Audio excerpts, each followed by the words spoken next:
قال رب اشرح لي صدري ويسر لي أمري واحلل عقدة من لساني يفقهوا قولي يا رب صل وسلم دائما أبدا على حبيبك خير الخلق كلهم۔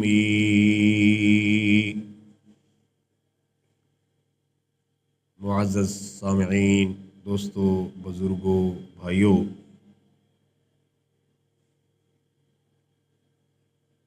رمضان المبارک کی برکتوں والی، رحمتوں والی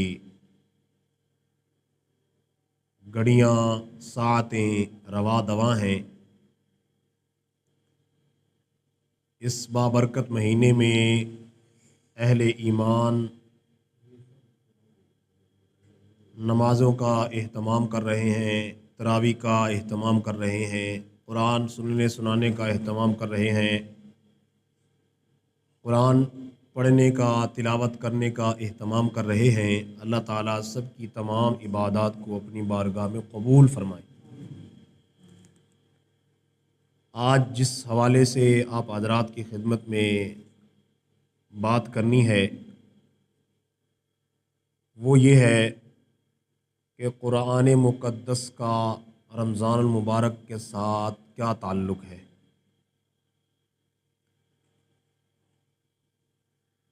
میرے بھائیوں، قرآن مقدس اللہ رب العزت کی مقدس کتاب ہے، لا ریب کتاب ہے، بے عیب کتاب ہے، عظمت والا کلام ہے، شان والا کلام ہے، فضیلت والا کلام ہے، برکتوں والا کلام ہے۔ تو اس قرآن کا تعلق رمضان کے ساتھ تین طرح بنتا ہے۔ اس قرآن کا تعلق رمضان کے ساتھ ایک تو اس طرح بنتا ہے کہ اس لا ریب بے عیب کتاب کا نزول اسی بابرکت مہینے کے اندر ہوا۔ چنانچہ اللہ رب العزت قرآن میں ارشاد فرماتے ہیں، شہر رمضان الذی انزل فیہ القرآن، کہ رمضان وہ بابرکت مہینہ ہے جس بابرکت مہینے میں اللہ نے قرآن کا نزول فرمایا۔ اس بابرکت مہینے کے اندر ہی اللہ پاک نے قرآن اتارا، قرآن نازل فرمایا، جو لوگوں کے لیے ہدایت کا ذریعہ ہے اور واضح ہدایت پر مبنی دلائل پر مشتمل ہے اور حق و باطل میں فرق کرنے والی کتاب ہے۔ دوسری جگہ اللہ رب العزت ارشاد فرماتے ہیں سورۃ الدخان میں، انا انزلناہ فی لیلۃ مبارکہ، اس قرآن کو ہم نے بابرکت رات میں اتارا، اور بابرکت رات سے مراد شب قدر کی رات ہے، اور جو رمضان کے اندر ہی آتی ہے۔ اسی طرح باقاعدہ اللہ پاک نے سورۃ القدر میں ارشاد فرمایا، انا انزلناہ فی لیلۃ القدر، کہ ہم نے اس قرآن کو لیلۃ القدر میں اتارا۔ وما ادراک ما لیلۃ القدر، تمہیں کیا خبر کہ لیلۃ القدر کی کیا حقیقت ہے؟ لیلۃ القدر خیر من الف شہر، اس کی فضیلت یہ ہے کہ شب قدر، لیلۃ القدر 1000 مہینوں سے بھی بہتر ہے۔ تو اس قرآن کا نزول اسی بابرکت مہینے میں ہوا۔ ایک تو اس اعتبار سے اس کا تعلق ہے رمضان المبارک کے ساتھ اللہ کے قرآن کا، کہ اس قرآن کا نزول اس بابرکت مہینے میں ہوا، یہ قرآن اسی بابرکت مہینے میں اتارا گیا۔ اور دوسرا، اس قرآن کا تعلق رمضان المبارک میں اس طرح ہے کہ تراویح کی نماز میں قرآن کی تلاوت کی جاتی ہے۔ رمضان مبارک میں 2 عمل قابل ذکر ہیں۔ ویسے تو رمضان مبارک میں ساری عبادات کی جا سکتی ہیں، لیکن 2 عملوں کی سب سے زیادہ اہمیت ہے۔ ایک روزہ ہے اور دوسری رات کی نماز تراویح کی نماز ہے۔ ان میں فرق یہ ہے کہ روزہ دن کو ادا کیا جاتا ہے، تراویح کی نماز رات کو ادا کی جاتی ہے۔ تو دوسری طرح اس قرآن کا تعلق رمضان مبارک کے ساتھ اس طرح ہے کہ تراویح کی نماز میں قرآن کی تلاوت کی جاتی ہے، قرآن پڑھا جاتا ہے، قرآن سنا جاتا ہے۔ پورے رمضان کے مہینے میں تراویح کی نماز میں مکمل قرآن سنا جاتا ہے۔ تو تراویح کی نماز اس کی شرعی حیثیت یہ ہے کہ ہر عاقل، ہر بالغ مسلمان پر تراویح کی نماز ادا کرنا سنت مؤکدہ ہے۔ سنت مؤکدہ وہ سنت کہلاتی ہے جس پر عمل کرنے کی تاکید کی گئی ہو، اور جس کے کرنے پر اجر و ثواب ملتا ہے اور اس کے چھوڑنے پر بندہ گنہگار ہوتا ہے۔ تو یہ تراویح کی نماز کی شرعی حیثیت ہے کہ جو تراویح کی نماز ادا کرے گا اللہ کی جانب سے انعام ملے گا، اجر و ثواب ملے گا، اور جو تراویح کی نماز سے غافل ہو جائے گا وہ گنہگار ہوگا۔ ہمارے ہاں عام طور پہ سنن اور نوافل کا اہتمام نہیں ہوتا۔ کہا یہ جاتا ہے کہ جی ہم سے فرض ہی پورے ہو جائیں تو بڑی بات ہے۔ تو ایسا کہنا ہرگز درست نہیں ہے، کیونکہ ہمیں کیا خبر کہ ہم جو فرض ادا کر رہے ہیں وہ ہم کس طریقے کے ادا کر رہے ہیں، آیا وہ اللہ کے ہاں قبولیت کے درجے کو پہنچ رہے ہیں یا نہیں پہنچ رہے۔ ہم تو اپنی زبان سے دعویٰ کر رہے ہیں کہ ہم فرض ہی ادا کر لیں تو بڑی ہمت کی بات ہے، ہمارے لیے فرض ادا کرنا کافی ہے۔ میرے بھائیوں، یہ بات کسی حد تک ٹھیک ہے کہ اگر ہم فرض بھی ادا کر لیں تو بڑی بات ہے، تو وہ اگر فرض ہی ہم صحیح طور پر ادا نہ کریں تو پھر کتنے نقصان کی بات ہوگی۔ حدیث پاک میں آتا ہے، اللہ کے پاک پیغمبر صلی اللہ علیہ وسلم کا فرمان ہے کہ قیامت کے دن سب سے پہلے جس عمل کا حساب ہوگا وہ نماز ہے۔ سب سے پہلے نماز کا حساب کیا جائے گا۔ اگر نماز پوری نکل آئی تو باقی عمل بھی پورے اتریں گے۔ اگر نماز کے فرضوں میں کچھ کمی پائی گئی تو اللہ پاک فرشتوں کو فرمائیں گے کہ اے میرے فرشتوں، دیکھو اس بندے کے نامہ اعمال میں کچھ سنن اور نوافل بھی ہیں۔ اگر بندے کے نامہ اعمال میں نوافل کا ذخیرہ موجود تھا تو اس کے فرضوں کی کمی اس کے نوافل کے ذریعے پوری کر دی جاتی ہے۔ اسی طرح باقی اعمال میں بھی ہوتا ہے کہ باقی اعمال جو اس کے فرائض ہیں اس میں اگر کمی پائی جاتی ہے تو نوافل کے ذریعے ان فرائض کی کمی کو پورا کیا جاتا ہے۔ تو ہمیں اس طرح غفلت میں پڑ کے اتنے بڑے اجر و ثواب سے محروم نہیں رہنا چاہیے کہ جن نوافل کے ذریعے کل قیامت کے دن ہمارے فرائض کی کمی اور کوتاہی کو پورا کیا جائے گا، ہم اس سے غافل ہو جائیں تو بڑی محرومی کی بات ہے۔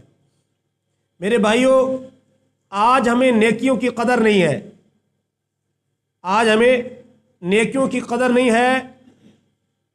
نیکیوں کی قدر کا پتہ ہمیں قیامت کے دن چلے گا۔ جس طرح آج روپیہ، پیسہ، ڈالر یہ کرنسی چلتی ہے آج کے دور میں، لیکن جب قیامت کا دن ہوگا تو اس وقت روپیہ، پیسہ، یورو، درہم، دینار، ڈالر یہ چیزیں کام نہیں آئیں گی۔ وہاں کی کرنسی نیک اعمال ہے، اور اس وقت ہمیں نیکی کی قدر کا پتہ چلے گا جب ہم ایک ایک نیکی کے لیے ترسیں گے، اور اس وقت بندہ یہ خواہش کرے گا کہ کاش میں ایک نیکی اور زیادہ کر لیتا کہ ایک نیکی کے کرنے پر مجھے کتنا بڑا نفع مل رہا ہے، لیکن اس وقت اس افسوس کا کوئی فائدہ نہیں ہوگا۔ تو اس دنیا کی زندگی میں انسان نے جو لمحات، جو گھڑیاں، جو ساعتیں غفلت میں بتائی ہیں، غفلت میں گزاری ہیں، کل قیامت کے دن ان غفلت میں گزارے ہوئے لمحات پر مومن بندہ افسوس کرے گا، اللہ کا بندہ افسوس کرے گا۔ اور یہ حدیث میں بھی ہے، اللہ کے نبی صلی اللہ علیہ وسلم کا فرمان ہے کہ کل قیامت کے دن بندے کو کسی بھی بات پر قلق اور افسوس نہیں ہوگا، افسردگی نہیں ہوگی، سوائے اس گھڑی کے، اس لمحے کے، اس وقت کے جو اس نے اللہ کے ذکر، اللہ کی یاد اور نیک عمل کے بغیر گزارا ہوگا، اس پر اس کو افسوس ہوگا کہ ہے کاش میں اس وقت کو قیمتی بنا لیتا۔ تو آج ہمیں نیکیوں کی قدر نہیں ہے، نیکیوں کی قدر قیامت کے دن پتہ چلے گا، جب دنیا کی کوئی کرنسی، کوئی روپیہ، کوئی پیسہ کام نہیں آئے گا، وہاں جو کرنسی چلے گی وہ نیکیوں کی کرنسی چلے گی، وہاں جو کام آئے گا وہ نیک عمل کام آئے گا۔ اور خاص طور پہ ابھی رمضان مبارک کا مہینہ ہے کہ جس مہینے میں نوافل کا ثواب فرضوں کے برابر اور فرض ادا کیے جائے تو 70 گنا اجر مل رہا ہے۔ تو اس موقع کو بھی ہم غنیمت نہ سمجھیں، غفلت میں، سستی میں، کوتاہی میں، لاپرواہی میں ان قیمتی لمحات کو گزار دیں تو کتنی بڑی محرومی کی بات ہے۔ تو تراویح کی نماز کا ہمیں اہتمام کرنا چاہیے۔ اللہ کے نبی صلی اللہ علیہ وسلم کا یہ فرمان ہے، من قام ایمانا و احتسابا غفر له ما تقدم من ذنبہ، کہ جو رمضان کی راتوں میں قیام کرتا ہے، نماز پڑھتا ہے، اللہ پاک اس کی برکت سے اس کے گناہوں کو معاف کر دیتے ہیں، اس کے گناہوں کو مٹا دیتے ہیں۔ تو ہمیں اس کو ہلکا نہیں سمجھنا چاہیے، حقیر نہیں سمجھنا چاہیے، وہ بہت اونچا عمل ہے تراویح کی نماز۔ اور تراویح کی نماز میں ہمارے اندر بہت سستی پائی جاتی ہے۔ تراویح کی نماز بہت بڑا عمل ہے، اور یہ عمل اللہ کے پاک پیغمبر صلی اللہ علیہ وسلم سے بھی ثابت ہے، اللہ کے نبی صلی اللہ علیہ وسلم کے مقدس صحابہ کی جماعت، ان سے بھی یہ عمل ثابت ہے۔ صحابہ کے بعد آنے والے تابعین، تبع تابعین، فقہاء، محدثین، سب حضرات تراویح والے عمل کا اہتمام کرتے تھے، اور تمام صحابہ کا، تمام امت کا تراویح کی نماز کے حوالے سے اجماع ہے کہ تراویح کی نماز سنت مؤکدہ ہے۔ اور رات کی نماز جو پڑھی جاتی ہے تراویح کی نماز، اس کے بڑے فضائل ہیں۔ اور تراویح کی نماز 20 رکعات پر مشتمل ہے، 8 رکعات تراویح ادھوری تراویح ہے۔ جو 8 رکعت نماز ادا کرتا ہے تراویح کی نیت سے، تو اس کی 8 ہی ادا ہوتی ہیں۔ جب تک وہ 20 ادا نہیں کرے گا تو یہ سنت مکمل نہیں ہوگی۔ 20 رکعت تراویح کی سنت مؤکدہ ہے۔ تو اس لیے میرے بھائیوں، اس بابرکت مہینے کو ہم قیمتی بنائیں، ذکر سے، تلاوت سے، نوافل سے، عبادات سے اور دیگر نیک اعمال سے اس مہینے کو ہمیں چاہیے کہ قیمتی بنائیں۔ اور خصوصاً جو اہمیت حاصل ہے وہ تراویح کی نماز ہے۔ اور تراویح کی نماز کو اہمیت کیوں حاصل ہے؟ اس لیے کہ اس میں قرآن پڑھا جاتا ہے، اور قرآن کا اس بابرکت مہینے کے ساتھ گہرا تعلق ہے۔ اور تیسرا، قرآن کا جو رمضان سے تعلق ہے، رمضان سے جوڑ ہے، وہ اس طرح ہے کہ اللہ کے پاک پیغمبر صلی اللہ علیہ وسلم خود اس بابرکت مہینے میں قرآن کی تلاوت کثرت سے فرماتے تھے۔ حدیث میں آتا ہے کہ جبریل امین رمضان مبارک کی راتوں میں آتے، اللہ کے محبوب پیغمبر صلی اللہ علیہ وسلم جبریل امین کے ساتھ قرآن کا دور فرمایا کرتے تھے اور قرآن سنایا کرتے تھے۔ اور ایک حدیث میں آتا ہے کہ اللہ کے نبی صلی اللہ علیہ وسلم نے اپنی دنیا سے رحلت والے سال، وفات والے سال، اللہ کے پاک پیغمبر صلی اللہ علیہ وسلم دیگر رمضانوں میں آپ صلی اللہ علیہ وسلم ایک مرتبہ دور فرمایا کرتے تھے جبریل امین کے ساتھ، اور جو آخری سال، آخری رمضان تھا آقا صلی اللہ علیہ وسلم کا، آپ صلی اللہ علیہ وسلم نے جبریل امین کے ساتھ 2 مرتبہ دور فرمایا۔ اور آپ صلی اللہ علیہ وسلم عام طور پہ 10 دن کا اعتکاف فرماتے تھے، لیکن آپ صلی اللہ علیہ وسلم نے رمضان جو اپنی آخری عمر کا آخری رمضان جو ہے پایا، اس کے مہینے کا 20 دن اللہ کے نبی صلی اللہ علیہ وسلم نے اعتکاف فرمایا۔ تو اللہ کے نبی صلی اللہ علیہ وسلم کا اس بابرکت مہینے میں قرآن کی کثرت سے تلاوت کرنا، یہ اس بات کی دلیل ہے کہ اس رمضان المبارک کے ساتھ قرآن کا بڑا گہرا تعلق ہے۔ اور میرے بھائیوں، رمضان المبارک کے ساتھ جو قرآن کا تعلق ہے، یہ تو بڑے فضیلت والا جو ہے عمل ہے، فضیلت والا تعلق ہے۔ لیکن اس قرآن کے پڑھنے کے بڑے فضائل ہیں، قرآن کے پڑھنے کے بڑے فضائل ہیں۔ قرآن میں اللہ پاک ارشاد فرماتے ہیں وَرَتِّلِ الْقُرْآنَ ترتیلا، کہ قرآن کو ٹھہر ٹھہر کے پڑھا کرو۔ اور حدیث میں بھی اللہ کے نبی صلی اللہ علیہ وسلم نے ارشاد فرمایا اقرأ القرآن، قرآن کی تلاوت کیا کرو، کیونکہ قرآن کل قیامت کے دن اپنے پڑھنے والے کے لیے سفارش کرے گا۔ فَإِنَّهُ شَفِيعٌ لِأَصْحَابِهِ يَوْمَ الْقِيَامَةِ، کہ یہ اپنے پڑھنے والوں کے لیے قیامت کے دن سفارشی ہوگا، سفارش کرنے والا ہوگا، شفاعت کرنے والا ہوگا۔ اور قرآن پڑھنا یہ ایسا عظیم عمل ہے کہ اللہ کے نبی صلی اللہ علیہ وسلم کی بعثت کے جو قرآن میں 4 مقاصد بیان کیے گئے، ان 4 مقاصد میں ایک مقصد تلاوت قرآن بھی ہے۔ اور یہ وہ عظیم کتاب ہے کہ جس کے ایک ایک حرف پر اللہ پاک 10 نیکی عطا کرتے ہیں۔ حدیث میں آتا ہے اللہ کے محبوب پیغمبر صلی اللہ علیہ وسلم ارشاد فرماتے ہیں کہ اس قرآن کے ایک ایک حرف پر اللہ پاک 10 نیکیاں عطا کرتے ہیں۔ اللہ پاک ایک حرف پر ایک نیکی عطا کرتے ہیں، اور ایک نیکی کا اللہ پاک بدلہ 10 نیکیوں کی صورت میں عطا کرتے ہیں۔ تو آپ نے فرمایا کہ میں یہ نہیں کہتا کہ الف لام میم ایک حرف ہے، بلکہ الف الگ حرف ہے، لام الگ حرف ہے، میم الگ حرف ہے، تو یہ الف لام میم 3 حرف بنتے ہیں۔ تو جس نے صرف الف لام میم تلاوت کر لی ہے اس کو اللہ پاک 30 نیکی عطا کرتے ہیں۔ تو میرے بھائیو، اس بابرکت رمضان کے مہینے میں، اس رمضان کے مہینے میں جو قرآن کی تلاوت کو اپنا وظیفہ بنا لے، کثرت سے قرآن کی تلاوت کرے، اور پھر جب نیکیوں کا ریٹ، نیکیوں کی قیمت رمضان مبارک میں بڑھ جاتی ہے، تو آپ اندازہ لگائیں جو قرآن کی کثرت کے ساتھ تلاوت کرنے والا ہے اس کی نیکیوں کا تو کوئی حساب کتاب بھی نہیں ہے۔ تو ہمارے بزرگ، ہمارے اکابر، ہمارے علماء، صحابہ کرام رضی اللہ عنہم اجمعین، ان کی زندگیوں کا اگر مطالعہ کیا جائے تو ان کی زندگیوں میں سے بھی ہمیں یہ سبق ملتا ہے کہ وہ حضرات بھی اس بابرکت مہینے میں قرآن کی کثرت سے تلاوت کیا کرتے تھے۔ اور جہاں قرآن کی تلاوت کرنا فضیلت کا باعث ہے، اسی طرح قرآن کا سننا، قرآن کا غور سے سننا، یہ بھی فضیلت کا باعث ہے، یہ بھی رحمت کے حصول کا ذریعہ ہے۔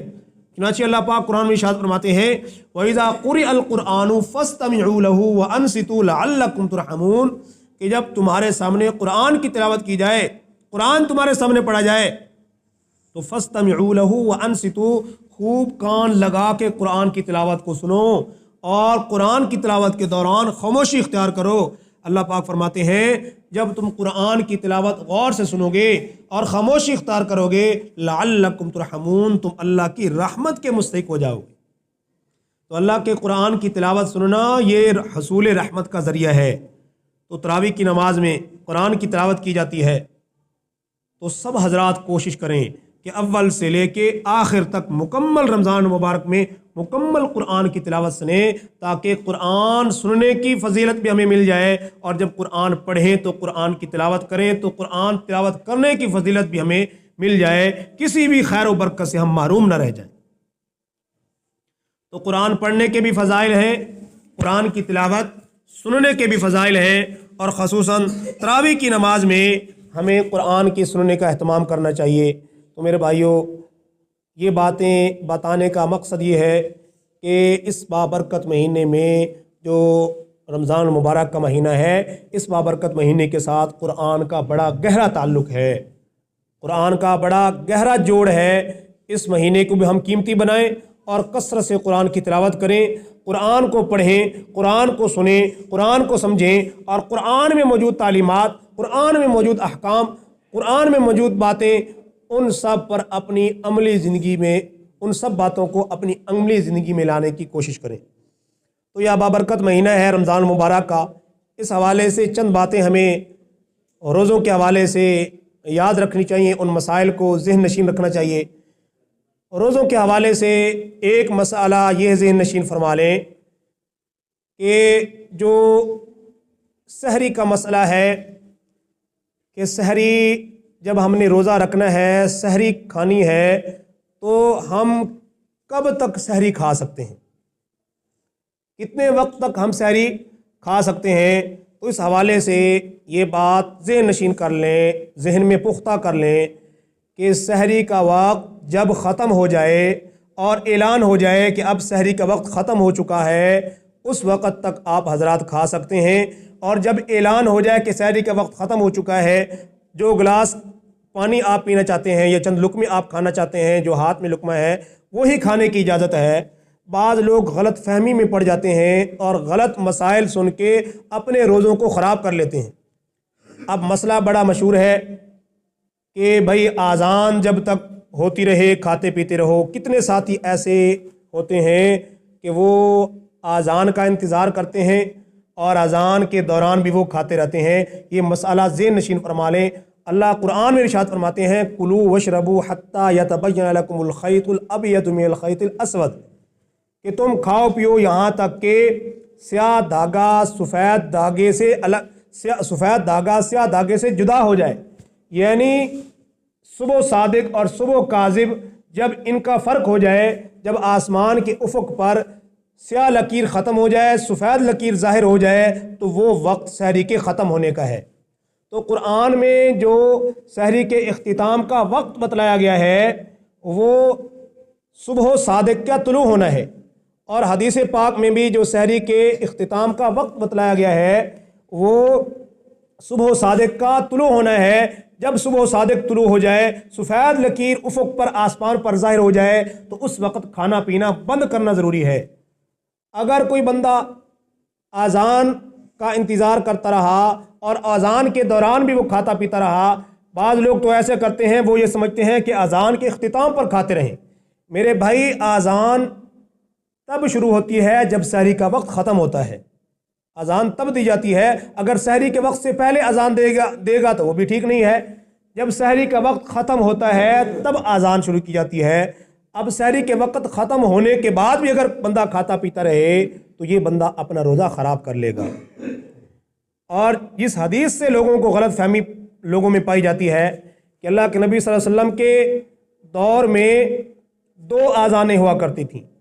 ایک اذان سیدنا بلال رضی اللہ تعالیٰ عنہ دیا کرتے تھے، اور ایک اذان سیدنا عبداللہ بن ام مکتوم رضی اللہ تعالیٰ عنہ دیا کرتے تھے۔ پہلی اذان سیدنا بلال دیتے تھے، وہ لوگوں کو خبردار کرنے کے لیے کہ جو سوئے ہوئے ہیں وہ بیدار ہو جائیں، جو نوافل میں تہجد میں مشغول ہیں وہ اپنے سحری والا عمل کر لیں۔ وہ ان کو اطلاع کے لیے تھی، تنبیہ کے لیے تھی۔ اس وقت اس اذان کے بارے میں اللہ کے نبی صلی اللہ علیہ وسلم کا یہ فرمان تھا کہ جب بلال اذان دیں تو بلال جب اذان دیں تو کھانا پینا نہ چھوڑو، جب عبداللہ بن ابی مکتوم اذان دیں تو کھانا پینا چھوڑ دو۔